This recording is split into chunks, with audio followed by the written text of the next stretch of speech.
গতকাল রাতে বাসায় একটা মুভি ডেট অ্যারেঞ্জ করেছিলাম ছোট্ট করে। যে বাবা আসলে প্রায় সময় ওরা বাপ ছেলে রাত্রের বেলা বের হয় হাঁটতে, তো তেমনি কালকেও গিয়েছিল হাঁটতে। আমার জন্য কিছু চিপস নিয়ে আসে, তখন আমার মাথায় আসলো একটা মুভি ডেট করি। এই ওয়াল হ্যাঙ্গিং গুলো অনেকদিন ধরে পড়েছিল, ডাবল টেপের কারণে লাগাতে পারিনি, ফাইনালি আজকে লাগিয়ে ফেললাম। আমি একটু মিল্কশেক বানাই, এই জন্য দুধগুলা বের করে নিলাম। মিল্কশেক কেন বানিয়েছি একটা রহস্য আছে, তারও বলছি আমি।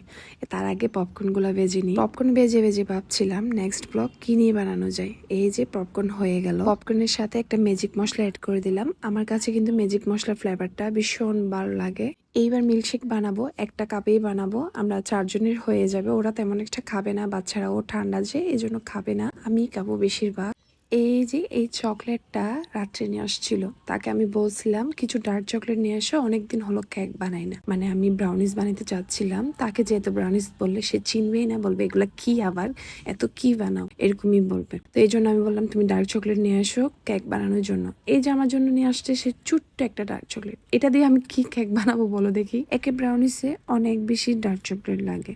এবার এই সার্ভিসিং জুড়িটাতে আমি এগুলো নিয়ে নিচ্ছি, পপকর্ন বাজলাম, চিপস গুলো নিলাম, আর এই মিল্কশেকটা। এটার নিচে সে একটা সিঙ্গেল বেড ছিল, সেটা নিয়ে আসলাম। আর যে বাবা বাসায় থাকলে আমরা কিন্তু প্রায় সময় মুভি দেখি, বাট আমার কেন জানি মুভি দেখতে দেখতে ঘুম চলে আসে।